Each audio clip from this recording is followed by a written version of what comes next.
कॅमेरे कृपया ऍडजस्ट करा आणि कृपया सहकार्य करा आम्हाला. सन्मानाने विचारमंचाच्या समोरील आपण सर्व सन्माननीय परिवर्तनाच्या लढ्यात ज्या ज्या महामानवांनी योगदान दिलं त्या सर्व महामानवांना विनम्र अभिवादन करत फुले शाहू आंबेडकर प्रबोधनकार ठाकरे संत सेवालाल संत रोहिदास संत सावता संत तुकडोजी महाराज संत गाडगे बाबा या माता अहिल्यादेवी होळकर माझी जाई फातिमा बी शेख मारमाई या सगळ्यांना अभिवादन करत अरे जरा शांतता राखा रे ते बसतील. 1 मिनिट शांतता राखा ना. मला वाटतं यांचं जर ऍडजस्ट झालं असेल तर कृपया आपण खाली बसावं प्लीज.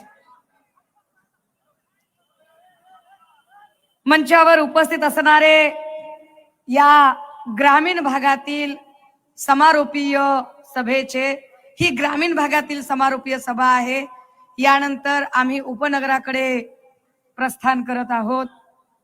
या समारोपीय सभेसाठी आवर्जून उपस्थित असलेले सन्माननीय नेते आमचे आदर्श शिवसेनेसाठी छातीचा कोट करून लढणारे शिवसेनेचं चिलखत आदरणीय संजय राऊत साहेब, मराठवाड्याचे संपर्क नेते आमचे ज्येष्ठ आदरणीय खासदार चंद्रकांतजी खैरे साहेब, या मंचावर उपस्थित असणारे जिल्हा प्रमुख अनिलजी जगताप, लोकसभा संपर्क प्रमुख सुनील धांडे सर,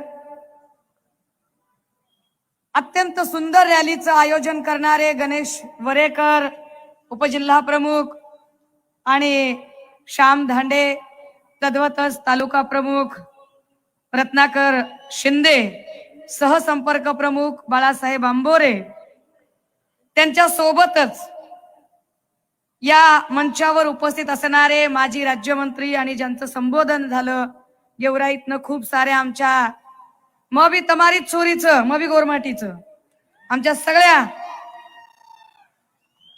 सगळ्या गोरमाटी आमच्या बहिणी आया आदरणीय बदामरावजी पंडित, नांदेडून आले संपर्क प्रमुख बंधू बबनरावजी थोरात, खूप नावं आलेली आहेत. विदर्भाचे विदर्भ संघटक सुरेशजी साखरे इथं उपस्थित आहेत. आमचा भाऊ शरद कोळी उपस्थित आहे.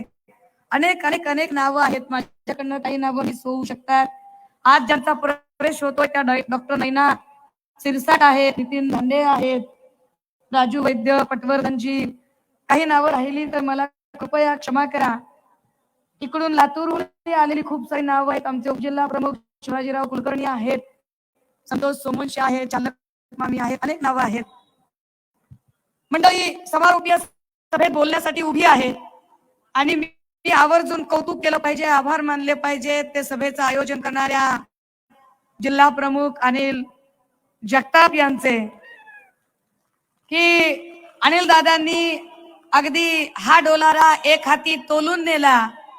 आम्ही कामाचं सरळ सरळ विभाजन करून दिलं होतं की या सभेसाठीची जी रॅली असेल ती रॅली उपजिल्हा प्रमुख गणेश वरेकर, रत्नाकर शिंदे, धांडे सर हे सगळे लोक बघतील आणि सभेचं नियोजन हे अनिलजी जगताप बघतील.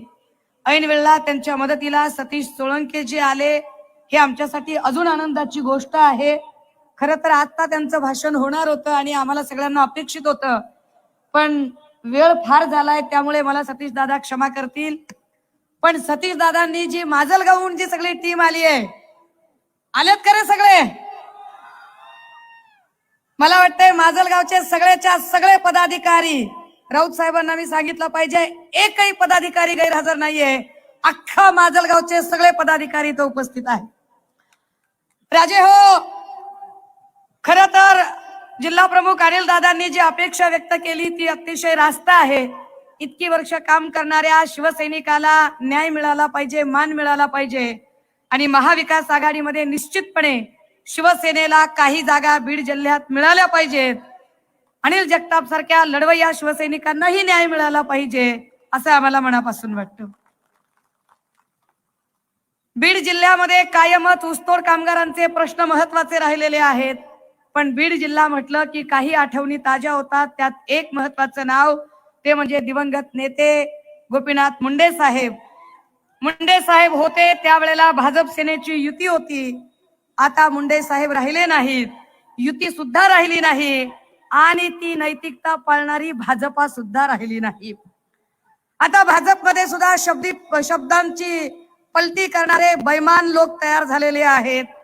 आता ते राजकारण करण्याच्या ऐवजी कळसूत्री बाहुल्या खेळवण्याचे खेळ करतात. वाईट याचं वाटतं की या वेळेला त्यांच्या कळसूत्री बाहुल्यांच्या खेळामध्ये आमचे 40 भाऊ अडकले आहेत. इथे अजून एक दुसरं नाव मला आवर्जून घ्यावं वाटतं, ते म्हणजे शिवसंग्रामचे दिवंगत नेते विनायक मेटेजी. हे नाव आमच्यासाठी फार महत्वाचं आहे, कारण भाजपने मेटे साहेबांचा वापर करून घेतला, पण मेटे साहेबांच्या नंतर त्यांच्या शिवसंग्राम संघटनेच्या पदाधिकाऱ्यांना मात्र वाऱ्यावर सोडलं. हे फार आवर्जून मांडावं लागेल. मेटे साहेबांनी या बीडसाठी मोठं योगदान दिलं. शिवसंग्रामने एकूण मराठा आरक्षण आंदोलनाला एक नवी दिशा दिली, त्यामुळे हा नामोल्लेख केल्या वाचून राहत नाही.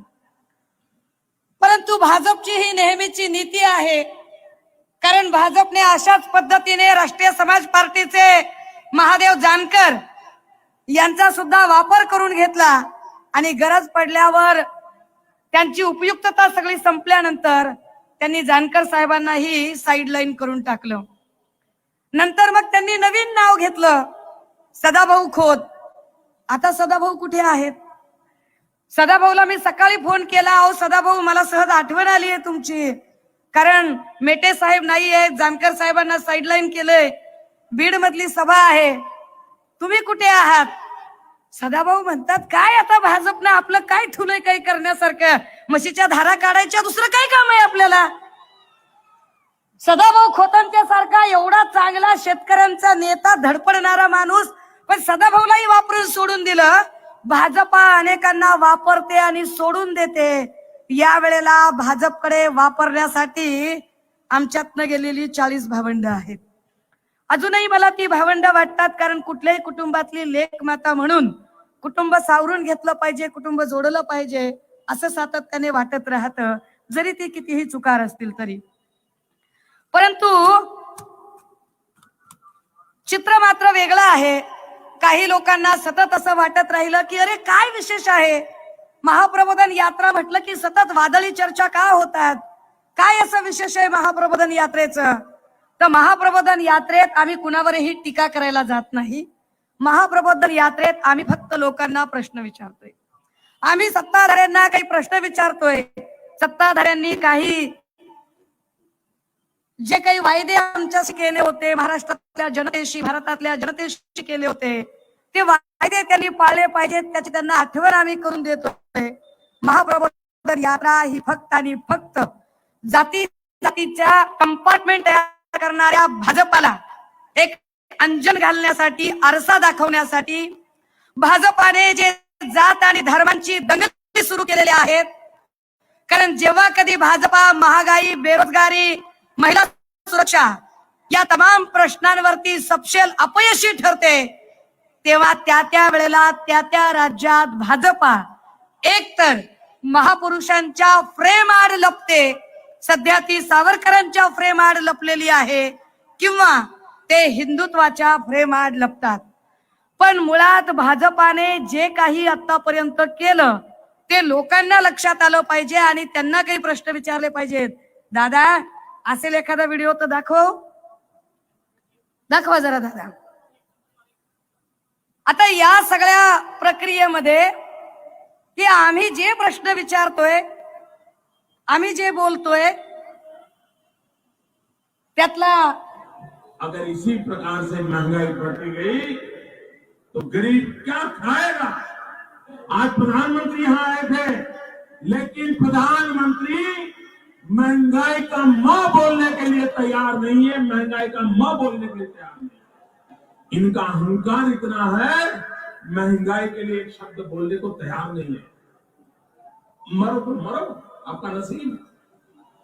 अरे गरीब के घर में चूल्हा नहीं जलता है, बच्चा रात रात रोता है, माँ आंसू पी के सोती है, और देश के नेताओं को गरीब की परवाह तक नहीं। ये गरीबी का हाल कर दिया है। 4 तारीख को वोट करने जाए तो चलो, जरा घर में जो गैस सिलेंडर है ना, उसको जरा नमस्कार करके जाइए। हे आहेत या देशाचे पंतप्रधान आदरणीय मोदीजी. महाप्रबोधन यात्रेचं हे वैशिष्ट्य आहे की आम्ही अजिबात टीका करत नाही. आम्ही सत्य काय तो आधी पुरावा दाखवतो आणि नंतर बोलतोय.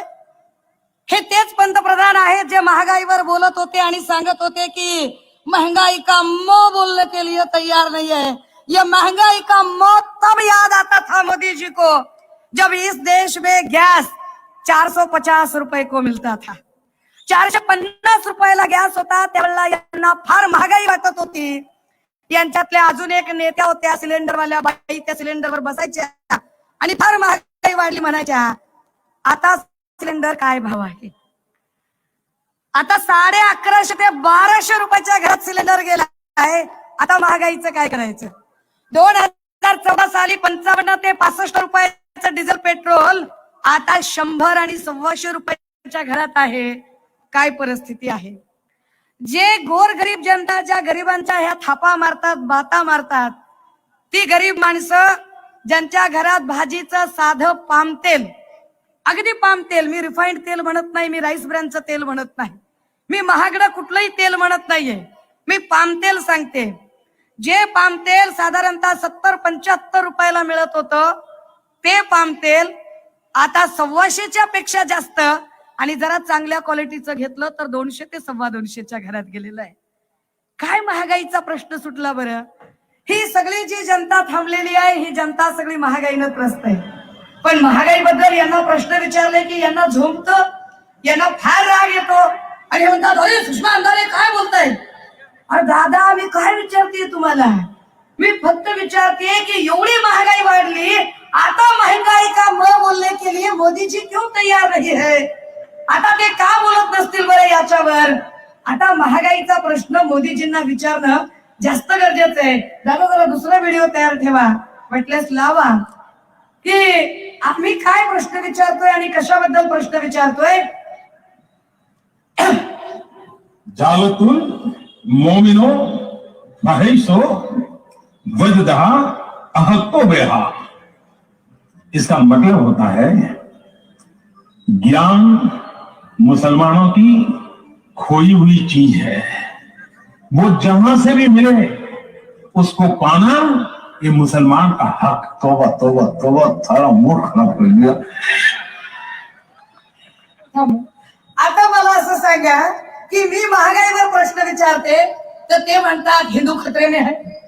मी त्यांना बेरोजगारीवर प्रश्न विचारते ते म्हणतात हिंदू खतरे में है. मी त्यांना म्हणते अरे महिला सुरक्षेचं काय, ते म्हणतात हिंदू खतरे में है.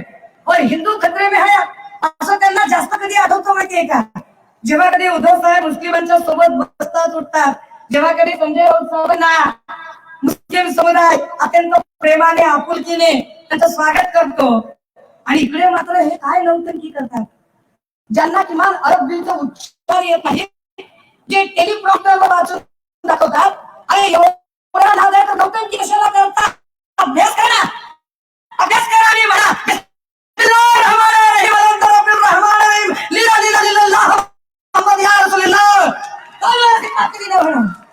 नौटंकी काय करताय? पुढे नौटंकी सांगताय आम्हाला हिंदुत्व करता, आम्ही खरे हिंदुत्वाचे पाईक आहोत. कसले हिंदुत्वाचे पाईक आहेत हे लोक? सुषमा अंधारेने बोललं की सुषमा अंधारेचा आवाज बंद करायचा.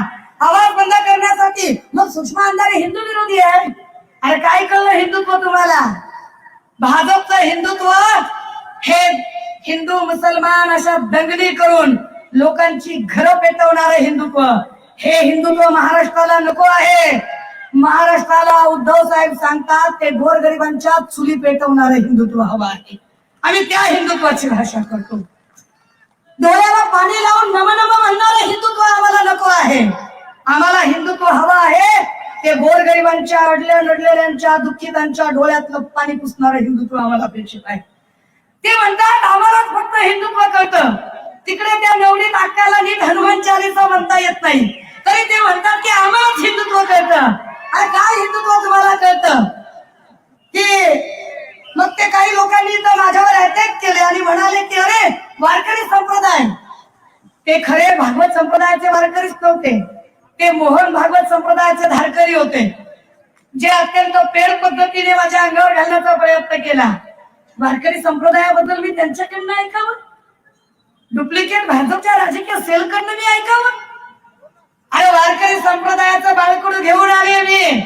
श्री अनंत मधुसूदना पद्मनाभा नारायणा जगव्यापका जनार्दना आनंद घडा विनाशा सकल देवादी देवा कृपावाजी केशवा महानंदा महानुभावा सदाशिवा सदरूपा चक्रधरा विश्वंभरा गौरध्वजा करुणाकरा सहस्रपादा सहस्रकरा क्षीरसागरा शेषजैना कमलनयना कमलापति कामिनी मोहना मदनमूर्ती भवतारका धरिताक्षिति वामनमूर्ती त्रिविक्रमादाय सगुणा निर्गुणा जगज्जीव्या जगज्जीवना वसुदेव देवकी नंदना बाळरंगना बाळकृष्णा तुकाला लोटांगणी मज ठाव देवाजी चरणी हेची करतोसे विनवणी भवबंधनी सोडवावी. मला सांगायचं की हिंदुत्व मला कळत नाही. अरे कुठल्या हिंदुत्वाच्या वाता करता तुम्ही? त्वमेव प्रत्यक्षं तत्त्वमसि त्वमेव केवलं कर्तासि त्वमेव केवलं भर्तासि त्वं साक्षात् आत्मासि नित्यमृतं वच्मि सत्यं वच्मि. मला विचारता तुम्ही? मला विचारता की मला हिंदुत्व कळतं का? अरे हिंदुत्वामध्ये कुटुंब संकट असल्यावर कुटुंबाला सावरून घ्यायचं असतं. हिंदू म्हणणारे लोक कुटुंब संकटात असताना पाय लावून पळून जात नसतात, जसे इकडनं 40 जण पळून गेले. आम्ही हिंदुत्वाची व्याख्या ही महाराष्ट्राच्या भल्याची आणि 18 पगड जातींना सोबत घेऊन जाणारी भाषा सांगते. इथं माझ्या गोरमाटी आया बहिणी बसलेल्या आहेत. इथं माझा मराठा साळी माळी कोळी तेली तांबोळी आतार बागवान सुतार लोहार कुंभार कुंची कोरपई कैकाडी पारधी टकारी कंजारवाट लाल लक्ष्मी माकडवाला अस्वलवाला दरवेशी पारधी हरेक जातीचा माणूस इथं बसलेला आहे, जो उद्धव साहेबांच्या साठी सांगत आहे की होय आम्ही साहेबांच्या सोबत आहोत. महाप्रबोधन यात्रेने या प्रत्येक जातीला जोडण्याचं काम केलं, म्हणून महाप्रबोधन यात्रा कदाचित त्यांना वादळी वाटत असेल. या अशा पद्धतीची नौटंकी करून ते लोकांना वेड्यात काढतात. मोदीजी वेड्यात काढायला एक नंबर आहे. मोदी जी को लगता है कि बाकी सारे लोग जो है वो ऐसे बगल में रेडियो लगा के बैठे हैं. हा म्हणजे आपण धोत्रावर इन करतोय किंवा कानात बिडे कसं त्यांना वाटतंय आणि ते वेड्यात काढतात. ते वेड्यात कसं करतात दादा जरा सांगा, ते कसं वेड्यात करतात? महाप्रबोधन यात्रेमध्ये प्रबोधन झालं पाहिजे, लोकांना कळलं पाहिजे की वेड्यात कसे करतात. स्क्वायर प्लस बी स्क्वायर करें तो रिजल्ट क्या आता है? लेकिन मान लीजिए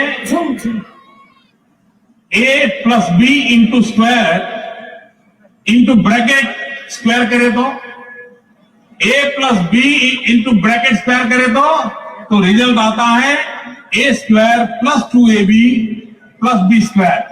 ये एक्स्ट्रा 2ab मिलता है कि नहीं मिलता है? एक्स्ट्रा 2ab कहां से आया?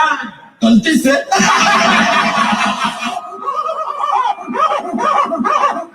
तो भारत और कनाडा जब मिलता है तो एक्स्ट्रा 2ab निकलता है.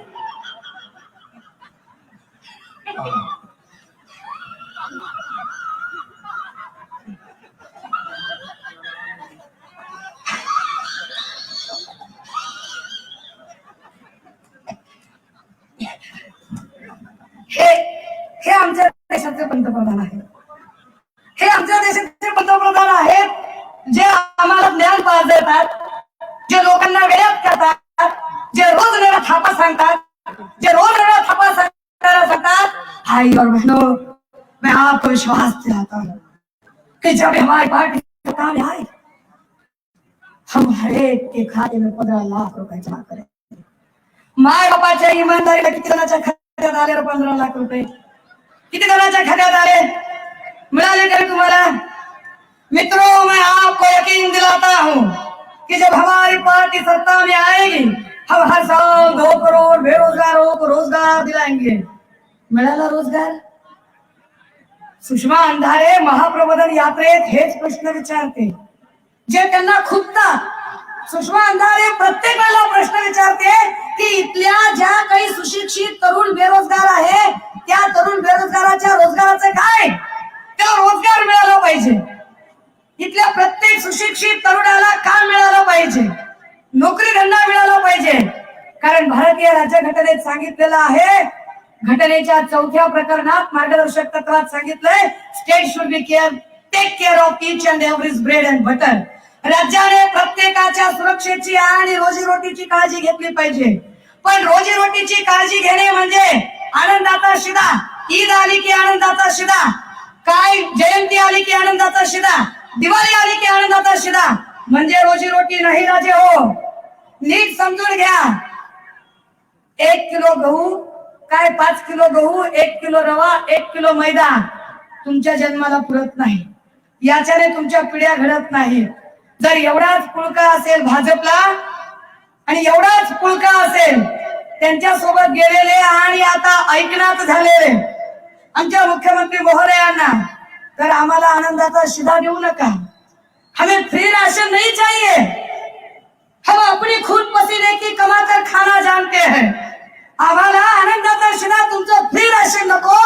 जर खरंच नियत असेल भाजपची की भारत सुधारला पाहिजे, भारत महासत्ता झाला पाहिजे, तर आमच्या गोरगरिबांच्या लेकरांना फ्री एज्युकेशन द्या. फ्री एज्युकेशन ही आमची जास्त गरज आहे. आमच्या गोरगरिबांच्या लेकरांना शिक्षण मिळणं ही आमची मोठी गरज आहे. ती गरज पूर्ण झाली पाहिजे. राजे हो, आमच्या बायकांना एसटीचा पास नकोय. कारण म्हाताऱ्या पोताऱ्या प्रवास करू शकत नाहीत, गुडघे दुखतात, दिसत नाही, चालता येत नाही, बीपी आहे, शुगर आहे, त्यांना प्रवास करायचा नाही. ज्या तरुण आहेत त्यातल्या काही नोकरी करतात, ज्या नोकरी करत नाहीत त्या घर आणि मुलं सांभाळतात, त्यांना मोफत प्रवास तिकीट नकोय. महिलांची मदत करायची आहे. मुख्यमंत्री शिंदे साहेबांना खरंच महिलांची मदत करायची आहे. सर्वसामान्यांचं सरकार आहे म्हणणाऱ्या आमच्या मुख्यमंत्र्यांना खरंच असं वाटतंय की सर्वसामान्य बायकांची त्यांना मदत करायची आहे, तर सर्वसामान्य बायकांना तुम्ही एसटीचं तिकीट नको. आम्हाला 1250चा गॅस पुन्हा 350 वर देऊ शकता का ते आधी बोला. तो गॅस आम्हाला पाहिजे. आम्ही तुम्हाला काहीच मोठं मागत नाही हो. त्यांच्यासारखे आपले मोठे वादे नाहीत, मोठे इरादे नाहीत. आपलं सरळ साधं सोपं म्हणणं आहे की आमचे जगण्याचे प्रश्न सुटले पाहिजे. आमचे किमान जगण्याचे प्रश्न सुटावे आणि ते प्रश्न काय आहेत ते तुम्हाला कळावे.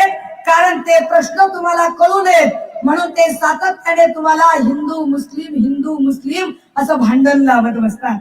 त्यांची हिंदू मुस्लिम असं भांडण लावणं ही मजबुरी आहे. जाणीवपूर्वक त्र्यंबकेश्वरचा वाद उकरून काढणं ही त्यांची मजबुरी आहे. कारण लोकांनी त्यांना इतर गरजेचे प्रश्न विचारू नयेत म्हणून ते जाणीवपूर्वक करतात. शेगाव किंवा अकोल्यातल्या दंगली ही भाजपची गरज आहे. कारण भाजपला कुणीही प्रश्न विचारू नयेत म्हणून भाजपात जाणीवपूर्वक धार्मिक दंगली घडवून आणण्याचा प्रयत्न करते. राजे हो, मी थेट आरोप करते असं जर कुणाला वाटत असेल तर मी आरोप नाही, मी यात अनेक वेळेला सिद्ध करून दाखवते. माझ्याकडे आता नेट डाउनलोडिंग नसल्यामुळे तो व्हिडिओ नाही की कित्येक ठिकाणी दंगलीमध्ये मुस्लिम टोपी घालून जाणीवपूर्वक विद्वेषक घोषणा देणारे कार्यकर्ते हे भाजपचे कार्यकर्ते आहेत. हे पोलिसांनी तपासांती सिद्ध केलं, हे फार महत्वाचं आहे. त्यामुळे जे लोक हिंदू मुस्लिमचा दंगा पेटवत आहेत मुळात त्यांना काही मुद्दे डायव्हर्ट करायचे. मुद्दे कोणते डायव्हर्ट करायचे? फक्त महागाई बेरोजगारी एवढंच आहे का? नाही, हे तर आहेच आहे. पण याच सोबत तब्बल 10 महिन्याखाली ज्यांनी कपट नीतीनं हे राज्य बळकावण्याचा प्रयत्न केला, ते कपट नीतीनं राज्य बळकावणाऱ्या फडणवीस साहेबांचा जो खेळ आहे तो खेळ उघडा पडू नये म्हणून हे सगळं नाटक चाललेलं आहे. आहेत का दादा आहेत का फडणवीस साहेबांचा का नाही? असं दाखवा बरं फडणवीस साहेबांचं एखादा, म्हणजे कळली पाहिजे माणसं किती खरी किती खोटी. एकदा कळली होणं शक्यच नाही. नाही आपण धर्म नाही, धर्म नाही, कुठलाही धर्म नाही. एक वेळ रिकामे राहू, एक वेळ सत्तेची वेळ राहू, एक वेळ मला कोणीतरी विचारलं तुमचा विवाह होणार आहे का?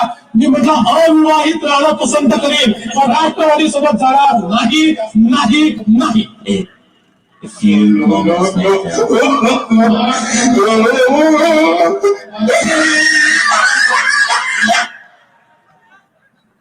मला एवढंच दाखवायचं होतं की तिकडे केंद्रामध्ये मोदीजी किती फेकत राहतात, इकडे राज्यात फडणवीस साहेब किती खोटं बोलतात. म्हणजे फडणवीसांनी जर राष्ट्रवादी सोबत युती केली तर हिंदुत्व धोक्यात येत नाही, परंतु शिवसेना उद्धव बाळासाहेब ठाकरे जर महाविकास आघाडी सोबत जात असेल तर मात्र हिंदुत्व धोक्यात येतं.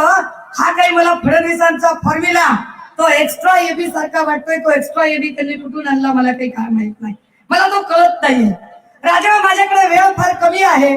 मी फक्त शेवटचे 3 ते 4 मिनिट घेणार आहे जे मला महत्वाचे वाटतात. की हे सगळं राजकारण का केलं जातं? हे राजकारण केलं जातं कारण ज्यांना डायव्हर्ट करायचे मुद्दा कोणता डायव्हर्ट करायचा आहे, तर मी म्हटलं की तुमचे दैनंदिन जगण्याचे इश्यू तर डायव्हर्ट करायचे. नोटबंदीचं अपयश सगळं डायव्हर्ट करायचंय, पण त्यासोबतच एक महत्वाची गोष्ट त्यांना डायव्हर्ट करायची आहे, ती म्हणजे कोर्टाने सांगितलेला निकाल. कोर्टाच्या निकालानंतर फडणवीस साहेब आणि शिंदे साहेब दोघांनी मिळून एक पत्रकार परिषद घेतली आणि पत्रकार परिषदेत त्यांनी सांगितलं की निकाल आमच्यासारखा लागलाय. निकाल काय तो इथल्या सर्वसामान्य लोकांना कळला पाहिजे. निकालात पहिली गोष्ट नमूद केलेली आहे ती म्हणजे शिवसेना पक्षावर, मी पुन्हा रिपीट करते, शिवसेना पक्षावर एकनाथ शिंदे किंवा शिंदेचा गट अजिबात दावा करू शकत नाही. हा मूळ पक्ष आमचा आहे हे कोर्टाने मान्य केलं. शिंदे या पक्षावर दावा करू शकत नाही हे पहिलं निरीक्षण सांगितलं. दुसरं निरीक्षण सांगितलंय राज्यपाल तद्दन चुकीचे वागले, राज्यपालांना अधिकार नव्हता तर राज्यपालांनी बहुमतदर्शक ठरावासाठी विनाकारण अधिवेशन बोलावलं. तिसरं महत्वाचं निरीक्षण सांगितलंय जे फडणवीस साहेब नैतिकतेच्या भाता मारत फिरतायत, जे फडणवीस साहेब मीडियाच्या समोर अत्यंत निगरगट्टपणे सांगत आहेत की होय आम्ही नैतिक आहोत, आम्हाला काहीच वाटत नाही, आम्ही कायदेशीर आहोत. त्यांना हे सांगितलं पाहिजे की कोर्टाने स्पष्टपणे सांगितले, नाव घेऊन सांगितले की देवेंद्र फडणवीस यांची लुडबुड बेकायदेशीर होती.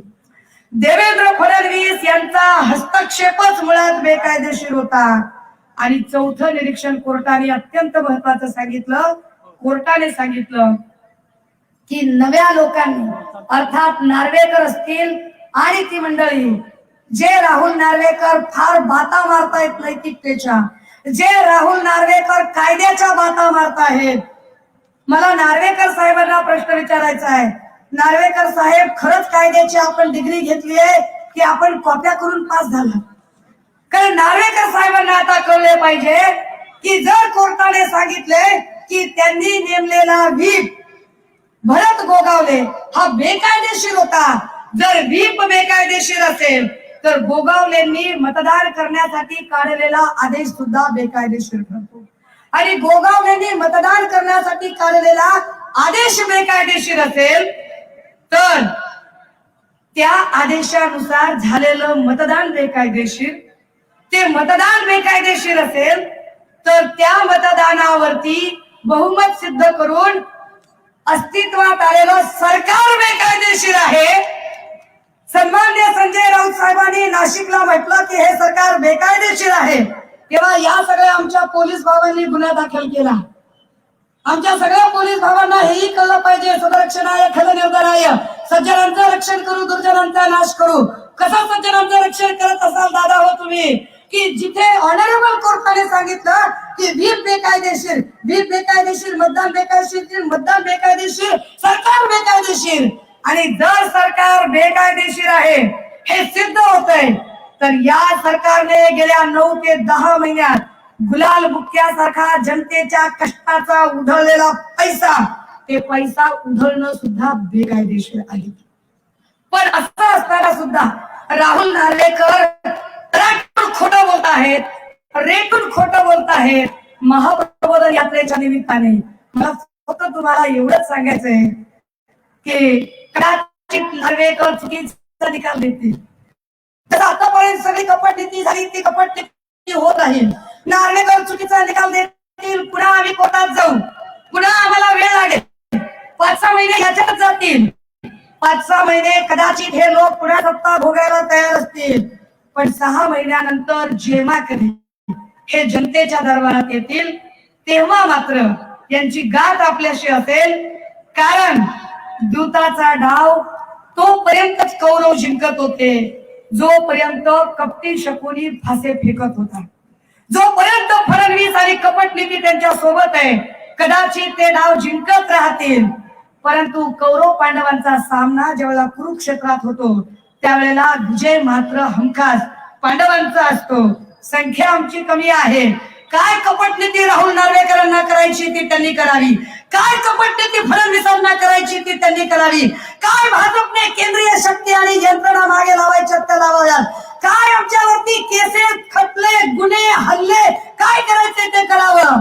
पण ज्या दिवशी निवडणुकीच्या कुरुक्षेत्रावर आम्ही उतरू त्या दिवशी विजयी होऊन आरूढ होणार नाव एक आणि एकच असेल, उद्धव बाळासाहेब ठाकरे. सन्माननीय संजय राऊत साहेबांना अत्यंत सन्मानाने या मंचावर निमंत्रित करत थांबते, रजा घेते. जय भीम, जय महाराष्ट्र, खुदा हाफिज. धन्यवाद ताई. यानंतर आजच्या विराट सभेच्या निमित्तानं उपस्थित असलेले शिवसेनेचे नेते माननीय माजी खासदार चंद्रकांतजी खैरे साहेबांना विनंती आहे की त्यांनी या सभेला संबोधित करावं. जोरदार टाळीने आपण त्यांना आमंत्रित करूया. महाराष्ट्राचे कुलस्वामिनी आई तुळजाभवानी, हिंदवी स्वराज्य संस्थापक राजे शिवछत्रपती शिवाजी महाराज, तुम्हा आम्हा सर्वांचे हिंदू हृदय सम्राट व माझे आद्य देवा शिवसेना प्रमुख माननीय बाळासाहेब ठाकरे यांना मानवंदना भावपूर्ण आदरणीय वाहून आपल्या सर्वांच्या मासाहेब कैलासाचे सभापती मीनाताई ठाकरे यांना सुद्धा आदरणीय वाहून, ज्यांनी कोरोनामध्ये आपल्या सर्वांना वाचवला, जे महाराष्ट्रामध्ये प्रगतिशील महाराष्ट्र करण्याचा त्यांनी प्रयत्न मोठा केला, हेच नाही तर मराठवाड्यासाठी त्यांनी खूप मोठी योजना दिली. हेच नाही तर आपल्या सर्वांना माहित असेल की आपण ज्या ज्या दृष्टिकोनातून आपण शेतकऱ्यांसाठी आंदोलन करतो, इथे सुद्धा देता की दाता या ठिकाणी आंदोलन केलं होतं उद्धवजींच्या नेतृत्वाखाली. आणि त्या दृष्टिकोनातून माननीय उद्धवजी ठाकरे यांना मानाचा मुद्रा करून, आदित्य ठाकरे साहेब मानाचा मुद्रा करून या ठिकाणी फक्त एकच मिनिट बोलणार आहे. तर मला सुद्धा आमच्या सर्वांचे मार्गदर्शक शिवसेनेचे नेते संजय राऊत साहेबांचं भाषण मला ऐकायचं. सर्वांना विनंती आहे कृपया जागेवरती बसून घ्या आणि आपल्या राऊत साहेबांना ऐकायचं आहे. कृपया सर्वांनी जागेवरती बसून घ्यायचं. 75वी त्या ठिकाणी महाप्रबोधन यात्रा आज या ठिकाणी संपन्न केली चंपावती नगरमध्ये, बीडमध्ये. त्या सुषमाताईंना सुद्धा धन्यवाद देतो. इथे सर्व पदाधिकाऱ्यांना धन्यवाद देतो. मी माननीय संजय राऊत साहेबांना एकच विनंती करेन, या दुष्ट भाजपवाल्यांनी तुम्हाला 103 दिवस त्या ठिकाणी जेलमध्ये टाकलं. तुम्ही घोषणा केली होती की 103 आमदार निवडून आल्याशिवाय मी स्वस्थ बसणार नाही. त्यामध्ये मराठवाड्याचे 21 आमदार आम्ही सर्वजण मिळून त्या ठिकाणी तुम्हाला सर्वांना देऊ, 21 आमदार म्हणून. परंतु बीडमध्ये माझी विनंती अशी की बीडमध्ये आम्ही 3 आमदार, बीडमध्ये गेवराई आणि त्याचप्रमाणे केचे, हे तिन्ही आमदार आम्ही तुम्हाला आणि तुमच्या समोर उभं करू. फक्त तुमचा आशीर्वाद राहू द्या एवढीच विनंती करतो आणि माझं थोडक्यात मी या ठिकाणी सेशन संपवतो. जय हिंद, जय महाराष्ट्र. सगळ्यांना विनंती आहे की आपल्या आपल्या जागेवर बसा. यानंतर आपल्याला साहेब आपल्याशी हितगुज करणार आहे. तत्पूर्वी दरम्यानच्या काळामध्ये एक 2 सत्कार, 2 प्रवेश असणार आहेत.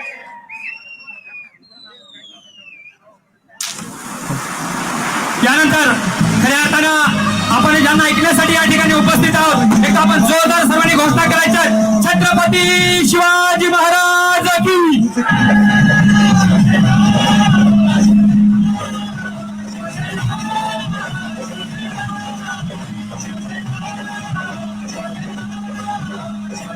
अखंड हिंदुस्थानचे कैवारी प्रबोधनकार सुपुत्र, देव देश धर्म मराठी मनाचे मानबिंदू, हिंदू अस्मितेचे शिरोमणी, हिंदुस्थान हिंदू, हिंदुस्थानचे एकमेव हिंदू हृदय सम्राट, हिंदू धर्म रक्षक, सरसेनापती, मान्यता शिवसेना प्रमुख श्रीमान बाळासाहेब ठाकरे यांचा, उद्धवसाहेब ठाकरे यांचा, आदित्यसाहेब ठाकरे यांचा. संजय राऊत साहेब तुम्ही आगे बढ़ो. व्यासपीठावरील शिवसेनेचे सर्व मान्यवर आणि या बीडच्या विराट सभेसाठी जमलेले शिवसैनिक बंधू भगिनी आणि मातांनो, महाप्रबोधन यात्रा काय आहे हे आज मी प्रत्यक्ष पाहिलं. जेव्हा सुषमाताईंनी ही यात्रा सुरू केली तेव्हा मी तुरुंगात होतो आणि मी तुरुंगातून यात्रा पाहिली की शिवसेनेची ही वाघीण एका संकटाला भेदून एक यात्रा सुरू करते आणि हे सगळे असे मुखवटे फाडत फाडत संपूर्ण महाराष्ट्रामध्ये फिरते आणि या शेवटी मला या आजच्या सभेला त्याने आमंत्रित केलं आणि मी इथे आलो.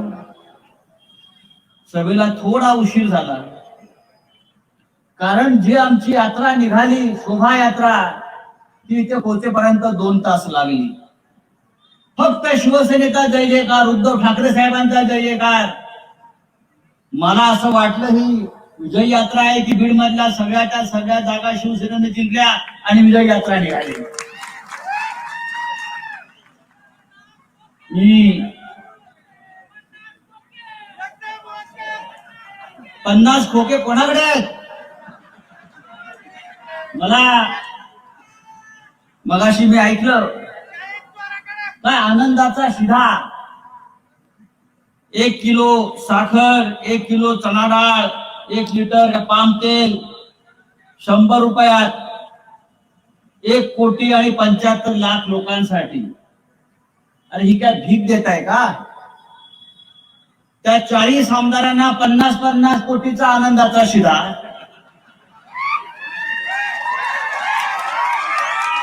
या महाराष्ट्रातल्या 40 लफंग्यांना, या महाराष्ट्रातल्या 40 चोरांना 50-50 कोटीचा आनंदाचा शिधा फक्त शिवसेना फोडण्यासाठी आणि महाराष्ट्र गहाण ठेवण्यासाठी दिल्लीच्या पायाशी.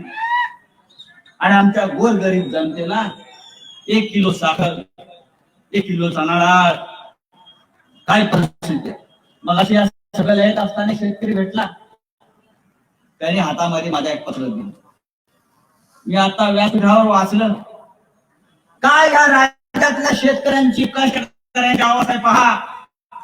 हा शेतकरी म्हणतोय साहेब 2022 सालचे अतिवृष्टीचं अनुदान शेतकऱ्यांना अजूनपर्यंत मिळालेलं नाही.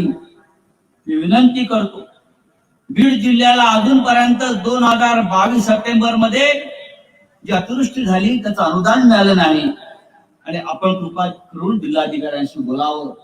सरकार कुठे आहे? त्या शेतकऱ्याचं नाव आहे श्यामसुंदर दादाराव पाटील, मुक्काम पोस्ट कुर्ला, तालुका बीड.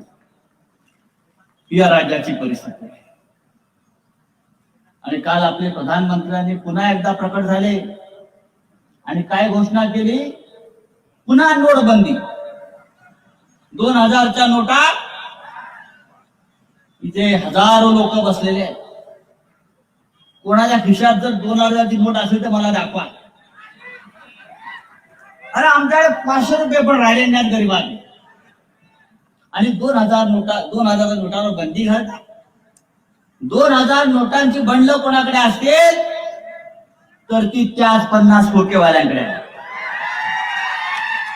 2000 नोटाची बंडल कोणाकडे असतील तर या भारतीय जनता पक्षाच्या शेठजींकडे आहेत, त्या मंत्र्यांकडे आहेत आणि त्यांच्या आमदारांकडे आहेत. गौतम अडाणीकडे असतील, अंबानीकडे असतील, पण या बीडचा कष्टकरी, ऊसतोड कामगार, मजूर यांच्याकडे आज एक वेळ चूल पेटेल की नाही अशी अवस्था आहे. त्यांना नोकरी नाही, त्यांना रोजगार नाही. महाराष्ट्राचे मुख्यमंत्री जे आपले माननीय उद्धव ठाकरे, मी त्यांना अजूनही माजी मुख्यमंत्री म्हणत नाही. मी अजूनही त्यांना माजी मुख्यमंत्री म्हणत नाही. कारण सुषमाताई आपण संपूर्ण कोर्टाचा निकाल वाचून दाखवला. मी फक्त एका शब्दात त्या कोर्टाचा निकाल सांगतो. सुप्रीम कोर्टानं या निंदेचं सरकार डिसमिस केलेलं आहे. सुप्रीम कोर्टाने का वाक्य सांगितलंय, सरकार घटनाबाह्य आहे, सरकार बेकायदेशीर आहे आणि उद्धव ठाकरे यांनी मुख्यमंत्री पदाचा राजीनामा नैतिकतेच्या आधारावर दिला नसता तर या सर्वोच्च न्यायालयानं उद्धव ठाकरे यांना परत मुख्यमंत्री पदावर बसवलं असं याचा अर्थ तुम्ही करत आहे. या मिळते सरकारला लाच असते, तर इतक्या लाचा घातल्यावर सुप्रीम कोर्टानं नैतिकतेच्या आधारावर ताबडतोब राजीनामा दिला असता. त्याचे प्रधानमंत्री मोदी आपण पाहताय, फेकू नंबर 1. तुम्ही जर गुगलवर गेलात, गुगलवर आणि फेकू शब्द काय टाकला, फेकू, तर नाव येतं मोदी. तुम्ही जाऊन पाहणे, खोटं बोलत नाही. तुम्ही आज गुगलवर जा, प्रत्येकाकडे फोन आहे, आणि फेकू शब्द टाका, ताबडतोब मोदींचा चेहरा वर येईल. या महाराष्ट्रामध्ये सुद्धा अशा पद्धतीचे सरकार या फेकू मंडळीने आणलेलं आहे. सर्वोच्च न्यायालयाने सरकार डिसमिस केलेलं आहे पूर्णपणे. आणि सरकार काल या फेकू सरकारचा पराभव कर्नाटकात झाला. आपण पाहिला असेल, नरेंद्र मोदी, अमित शहा, संपूर्ण केंद्रीय मंत्रिमंडळ आम्हाला इथे सांगतात, नरेंद्र मोदीचा फोटो लावून तुम्ही जिंकलात आणि मतं मागितली. अरे हाड, अरे आज बाळासाहेब ठाकरे 1,00,000 मोदींना भारी होते. आणि त्या कर्नाटकामध्ये नरेंद्र मोदींनी 36 जाहीर सभा घेतल्या, 36, 27 रोड शो केले. आणि ज्या 36 जाहीर सभा घेतल्या आणि 27 रोड शो केले, त्या प्रत्येक मतदारसंघामध्ये भारतीय जनता पक्षाचा पराभव झालेला आहे. लावलात ना फोटो, स्वतः फिरलात. आम्हाला सांगताय आता हे 40 मिनिटे गेलेले आहेत, त्यांनी मोदीचा फोटो लावून जिंकून येऊन दाखवावं. राजकारण सोडेल, पुन्हा बाळासाहेब ठाकरेंचं नाव सांगणार नाही. आम्ही बाळासाहेब ठाकरेंचा फोटो लावतो, तुम्ही मोदी शहांचा फोटो लावा, आणि मग कळेल महाराष्ट्र काय, मराठी माणूस काय, हिंदू काय. बरोबर ना मित्रांनो? या महाराष्ट्राचं वातावरण झपाट्याने बदलतं. लोकांच्या मनामध्ये चीड आहे, संताप आहे. लोक निवडणुकीची तुम्ही वाट बघताय, कधी निवडणुकांना आम्ही सामोरं जातोय आणि या सरकारला खऱ्या अर्थाने डिसमिस करतो. इतकी मोठी बेईमानी या महाराष्ट्राच्या इतिहासात झाली नव्हती. इतकी मोठी बेईमानी या महाराष्ट्राच्या इतिहासात झाली नव्हती. छत्रपती शिवाजी महाराजांनी या राज्याचा, देशाचा इतिहास घडवला. त्यांच्या काळात सुद्धा अनेक बेईमान निर्माण झाले, त्यांना सुद्धा स्वकीयांशी लढावं लागलं. पण ज्या बाळासाहेब ठाकरेंनी शिवसेना स्थापन केली मराठी माणसासाठी, छत्रपती शिवाजी महाराजांच्या विचारानं, त्या छत्रपती शिवाजी महाराजांच्या विचाराशी इतकी गद्दारी या 40 बेईमान्यांनी केलेली आहे, आपल्याला त्यांना गाडावं लागलं, पूर्णपणे गाडावं लागलं. मी या बीड मध्ये मगाशी होतो, परळीला गेलो, परळीच्या वैजनाथ मंदिरात गेलो, गोपीनाथराव मुंडे यांच्या समाधीवर गेलो, गोपीनाथ गडावर गेलो. वैजनाथ मंदिरात धनंजय मुंडेंनी आमचं स्वागत केलं. महाविकास आघाडी एका मजबूतीनं मला उभा करायला दिसलं. मंदिरामध्ये पूजा केली, बाहेर आलो. पत्रकारांनी विचारलं आम्हाला की देवाकडे काय मागितलं. मी म्हटलं देवाकडे फक्त एकच मागितलं की मी परत इथे येईल तेव्हा महाराष्ट्राचे मुख्यमंत्री उद्धव ठाकरे यांना घेऊन येईल, एवढंच मागण्या मागितलं आहे. आणि आपण सगळे बीडचे रहिवासी आहात, आपण सगळ्यांनी निदान बीडच्या पुरता तरी हा विचार केला पाहिजे की शिवसेनेचं वैभव जे बीडला प्राप्त करून दिलं होतं बाळासाहेब ठाकरेंनी, ते पुन्हा एकदा आपण प्राप्त करून दिलं पाहिजे. मग अशी जागांचा हिशोब बीडचा मी ऐकत होतो. आपण महाविकास आघाडीमधून जर लढणार असलो तरी या बीड मध्ये शिवसेनेला योग्य वाटा आपल्याला मिळवावा लागेल. आणि बीड मधून शिवसेनेचे आमदार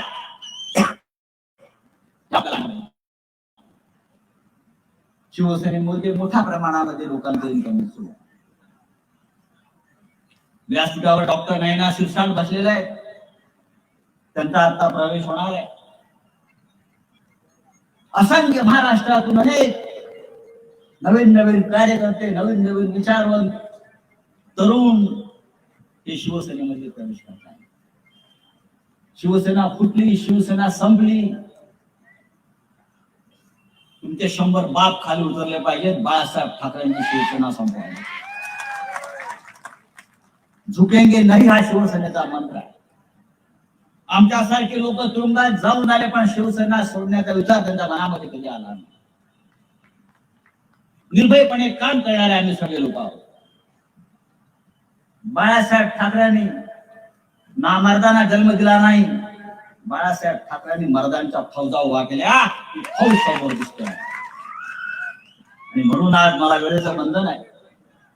आधीच माझ्यावरती एवढे गुन्हे दाखल झालेले आहेत तर अजून बीड मध्ये गुन्हा नको. मी गुन्ह्याला घाबरत नाही, मी तुरुंगाला घाबरत नाही, मी मृत्यूला घाबरत नाही. एक हात मृत्यूच्या खांद्यावर आणि दुसरा तलवारवर ठेवून फिरणारे आम्ही शिवसैनिक आहोत. पण आपण सर्व शिवसैनिकांनी एका जिद्दीने उतरलं पाहिजे मैदानात. हे मैदान जिंकलं पाहिजे आणि हिंदू हृदय सम्राट शिवसेना प्रमुख बाळासाहेब ठाकरेंची शिवसेना जिथे आहे तिथेच आहे. आणि ही शिवसेना देशाला आणि महाराष्ट्राला नवी दिशा, नवा मार्ग निकालाशिवाय राहणार नाही इतकं सांगतो आणि तूर्त आपली रजा घेतो. जय हिंद, जय महाराष्ट्र. धन्यवाद साहेब. केज विधानसभा मतदारसंघातून एक महत्वाचा प्रवेश होतोय. केज विधानसभा मतदारसंघ हा राखीव मतदारसंघ आहे आणि या मतदारसंघासाठी डॉक्टर नयना शिरसाट यांचा प्रवेश आज शिवसेना उद्धव बाळासाहेब ठाकरे पक्षामध्ये सन्मान्य संजय राऊत साहेब यांच्या उपस्थितीत होत आहे.